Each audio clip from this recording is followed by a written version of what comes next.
This top 10 is my first official request given to me by HorrorSquadFilms. I hope you enjoy. Slenderman will not appear on this list. Slenderman will not appear on this list because of oversaturation. And frankly, you all don't need to know about Slenderman. There's nothing I can tell you about the man anyone doesn't already know. Big shock from a narrator, I know. But seeing as this is a list from my own opinion, I'll go ahead and say he's not one of my go-to scares. If we're talking about most popular, I agree, he'd take the cake along with The Rake and Jeff, who are also oversaturated and not here. But here, he will fall into obscurity to make way for a few more underrated or underfeared monsters and madmen. Also, please take the time to look at my friend's top 10 list. They worked hard on it.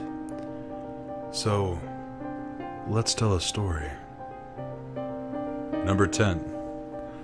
Black-Eyed People. An honorable mention, being my kin after all.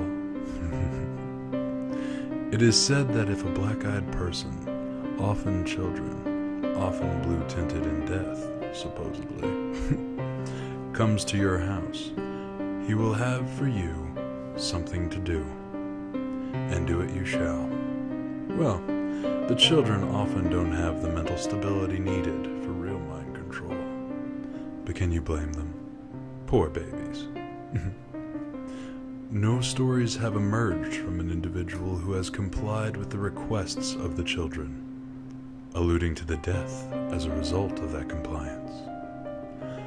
One of the few creepypastas backed by Hollywood releases so far, Village of the Damned is very reminiscent, if not a direct representation. Number 9. The Pocket. As well as I can understand, there is but one story on The Pocket, but it's done very well. The creature of The Pocket, supposedly an interdimensional beast, is shrouded in mystery. The story itself is a gruesome tale of its victims struggling and failing to maintain survival. Questions have rose and fell over The Pocket, and in the humble opinion of this narrator, they deserve answers. Number 8. Laughing Jack. Once upon a time, there was a lonely little psychopath. Unhappy and shackled to cruel parents with dated parenting techniques, a friend came to him. His name was Jack, a being from a magic toy who explained that as his little friend grew into someone different, so would he. Who would have guessed that Laughing Jack's little friend would become a serial killer?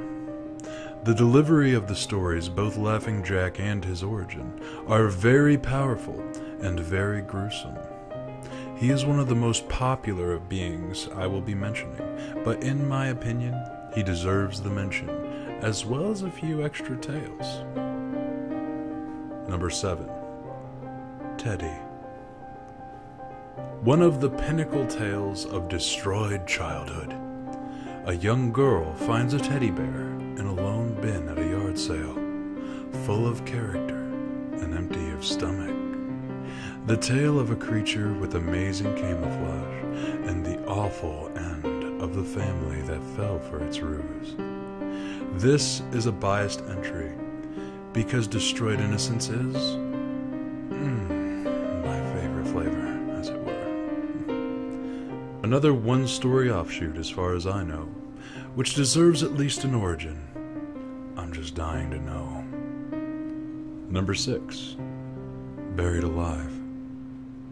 Although not technically a creature, I mention Buried Alive as an answer to Smile Dog, a haunted image file on the internet. If data counts as creatures, I submit the Buried Alive model. In a game about capturing creatures and working side by side with them to form partnership and overcome staggering obstacles, the original intent of Lavender Town, according to the creepypasta universe, was far more sinister. Not to mention the Lavender Town tone, possibly the most recognizable of Pokemon's oldest creepy quirks. A hungry, reaching zombie Cursed of both loneliness and decay, it is said that if the trainer loses to Buried Alive, he will forever be seen on your Game Boy during particular spots before you load a game. Why?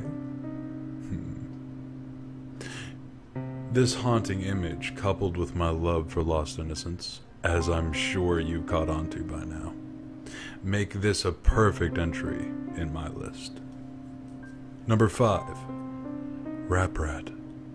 A demon conjured by a wronged worker overseas infests a VHS board game and plagues the lives of a young man twice burned by the demon, featuring a clever little play on words. What sets this apart from many of the creepypastas we pass by in disinterest is that this board game does exist and can still be found. Personal research, I bought it, disproves this particular pasta. But who's to say that there's not just one tape floating around the world? A demon's ear peeled back, waiting to hear its name called from the plastic. Number 4.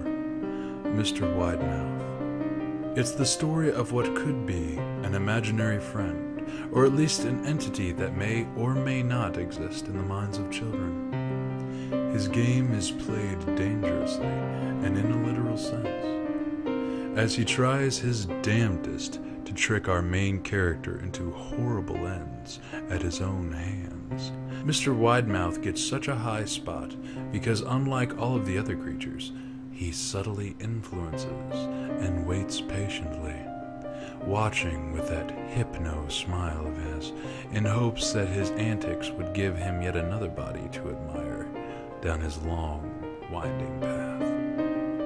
When a child's own imaginary friend tries to kill that child, we can almost call it death by innocence. And the irony makes me smile. Number 3. Red. Not everyone remembers NES Godzilla as a game we enjoyed. In fact, this could most famously be mentioned as a review victim from the AVGN, or Angry Video Game Nerd. But the work put forth in this pasta was well worth the mention, and high on the list. This story is long, and it is met with an absolutely terrifying antagonist. Settled into the cartridge is an old, evil entity that is inextricably tied to the player in question, with a plethora and, admittedly, a little overdone, ace up his sleeve. Coupled with the vast array of images as evidence, and a very, very good reading from Mr. Creepypasta himself, makes this creature one of my favorites, as well as one of my most caution-causing. This creature and its pasta will keep you tied to your seat until the very last words, not only as a story, but also as a false documentary that allows for a very plausible suspension of disbelief. Mostly. Number 2. The Devil. Because no one else will say it. The Devil. Found in countless pastas about his conjuring, dealings, and backstabbings, the Devil has made an appearance far too often in far too many pastas not to be mentioned. The father of lies and bane of the Son of God himself, this creature of supreme biblical carnage and sin is a powerhouse that many, many victims had tried to tap into, only to find a trap waiting to close on their very souls. Humans like to believe that they can conquer any problem set before them, but apparently it's the problems we set before ourselves voluntarily that bites us in the ass. And number 1, potentially my most controversial of entries: the writers, narrators, and artists. Each of us artists, writers, or reader, or editor Noble or poor, capable or struggling, are the monsters that warn you about the monsters. Setting upon reading or listening to a scary story is allowing one's mind to perceive the terrifying micro-universe conceived by A, the writer, and B, the narrator, when applicable. And you know, gentle reader, just how many possibilities lie in the realm of the mind. Infinite nightmares, and even more of us. No matter what monster you read of, no matter what ritual you hear, no matter what picture or audio file drove you insane, the truth is simple, and in itself a bit terrifying. It is the art of us that makes you scared. It is our words, our voice, our music that drives you mad. It's not some dog stuck in a picture, and you'll never see Jeff the Killer, really. But we walk past you on the streets where you live. Mad minds kept calm only by this world of monsters we made. Thinking only on horrific and terrifying occurrences that would be even better than the story they wrote or told previously. Yes, my faithful listeners, sometime very soon, you'll pass one of us. You'll never know it, but you'll pass someone on the street, and all they will be thinking about is how they think best to cause you pain. Minds that even during a top 10 list reach out in need to make you scared. The monsters are scary, but would you be more fearful of Slender Man or his god?